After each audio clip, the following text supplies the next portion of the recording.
All right, you guys, welcome back to another episode here for House Flipper. And in today's episode, we're going to finish up this house and sell it and see how much money we make. Hopefully a huge fortune, because I've just realized I've spent at least like $15,000 on this. So it's been a little bit of a dip in the bank just to decorate it and make it look nice. So just a reminder of where we left off. Everything's in disarray out here. This is going to be the dining area. We have our already completed little washer area. What do you call that? Laundry. A laundry area. And then we have, of course, our bedroom with a desk and plenty of storage. We got 2 wardrobes as well as a dresser. And then we have our bathroom, which you come in through here. It has a very nice long vanity, which is exactly what I wanted. A bathtub, a toilet, of course, kind of necessary, and a shower. And I love this little decoration I did in the last episode where I used these kitchen shelves. They just look absolutely adorable. Absolutely adorable. It's perfect for a bathroom, honestly, at least in my opinion. So in today's episode, we're going to finish up out here, do a dining room, a kitchen, and a living room, and make everything come together finally and sell it off. So I'm going to get started working in here a little bit. First, let's finish up the dining room, and then maybe I'll jump into a time lapse. We'll just see how it goes and kind of play it by ear. But for right now, I'm going to go ahead and get some work done and be back with you guys in just a minute.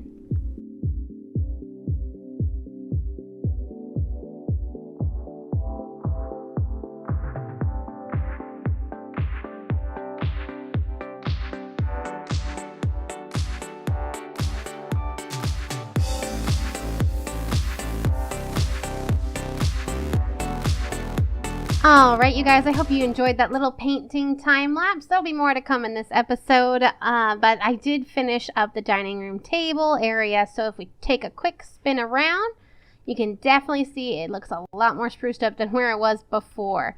I unfortunately, because it's such a small space in here, I had to use a very small dining table, but considering it still fits 4 chairs, it's all right in my opinion. And you can easily walk around the entire thing, which is something I wanted really badly in the space so it can fit.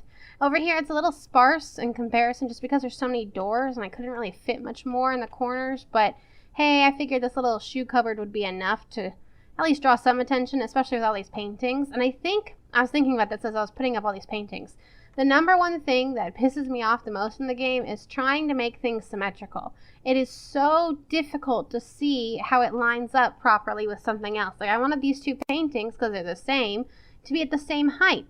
If only the game could add something like grid lines where you can see exactly where they are and kind of like snap to it almost. Well, not snap. I wouldn't want it to snap. Just show a grid line as to where one painting ends or the other one begins. Something like that would be really useful, and I'd love it to death. It'd be so much easier to put the nicest paintings up in the world and make it all symmetrical. So now I'm going to work on the living room and then kitchen last, just because the kitchen is the hardest thing ever in the world to work on. At least it is for me. So I'm going to get some work done in here and probably do that in a time lapse. So if you do enjoy them, leave a like, and I'll see you all on the other side.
All right, you guys, I hope you enjoyed that time lapse. I know I had a lot of fun, and I'm super glad to be finished with this house. So, without further ado, let's do our final grand tour of everything, which before I do, I noticed something. Well, hello, we can see this room. When you come into the camera mode and it's nighttime, everything gets noticeably darker, even though you have plenty of lighting in a room. It's a little frustrating to say the least, but I did take pictures of everything, and I'm not going to wait until it's morning to take more pictures, because that takes like another 10 minutes, and I'm not going to sit here and wait when I could just sell the house and move on. So yeah, here's the living room. You walk right in. You have our nice little living room here. I decided to go with the green couches, green sofa and green chair, just because they stand out a bit, especially with the darker background of the floor and the paint. And then, of course, we still have my blue curtains going throughout, because I just love blue. I gotta have blue forever.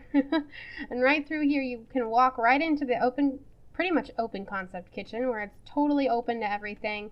And it just feels super easy to walk in and out of, which I personally adore and hope I could get in a future kitchen one day. Who knows? Probably not. I don't know.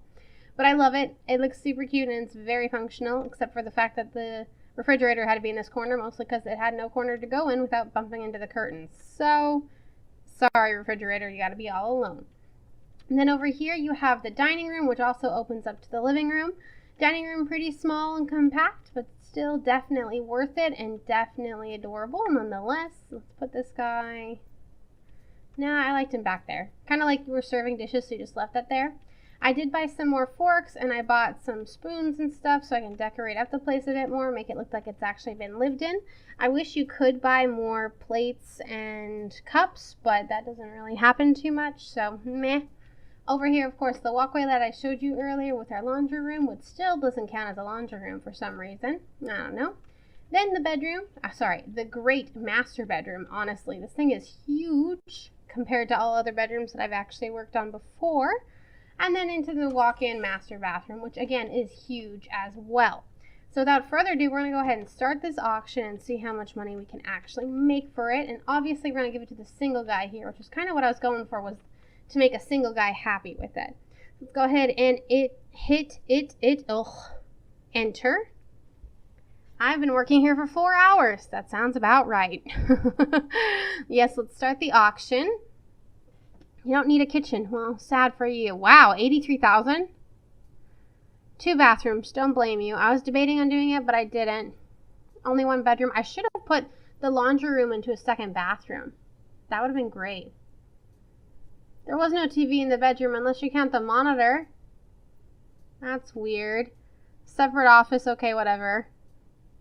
2 bedrooms. Yeah, whatever. Classic style furniture. She's annoying. I don't understand anything she wants. $100,000, so I make a $45,000 profit. Let's go ahead and negotiate. Let's say, yeah, just give me $5,000 more so I can get over 50. Just 50,000 total. Cool. Awesome. Dang, that's a really good profit. I pretty much doubled the price on this thing because I bought it for 51,000. That's actually super good. Thank you so much for all the money. Now I'm like rich. No, I'm kidding. I do have almost $200,000, which is pretty awesome. Sorry, I just bumped the mic there. That must have been awkward. But now we're going to go ahead and buy our next house that we're going to work on once it loads back into the office. If it ever loads, are we just going to sit here and stare at the screen forever? Maybe. Hello? I just noticed that these people are saying that's what we need for a large family, a big and comfortable bed. I wonder what they mean by that. Why would they want a big and comfortable bed for a large family? Huh. All right, let's go ahead and finally buy our next house. Hello. There we go. Use this. Go to browser. Owned, the one that I'm living in. Sold quite a few. We're actually making our way through this pretty well. Next is house after the flood. It's probably around the same size because it is $51,000. And the last one I did was the connoisseur house. Which, game, are you... Okay, no, I was like, game, don't do this to me. 78, 69, 78, 81. It's a little bit bigger. Not by much, but a little bit. This one's going to be a huge jump. All of these, man. There are some pretty darn big houses in this game, honestly. Like this one down at the very bottom. This one's going to be huge. Just married house. Nah, man, you don't buy the house that big when you're just married. You buy that house when you have like 5 kids.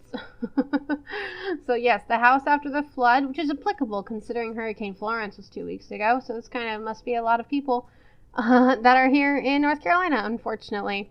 Let's go check it out real quick before we end this episode, though, to see how bad the flood damage actually was. I don't think... Oh, that looks pretty bad. I'm pretty sure, though, you can just clean this up, and it's not like anything extra you gotta... Yeah.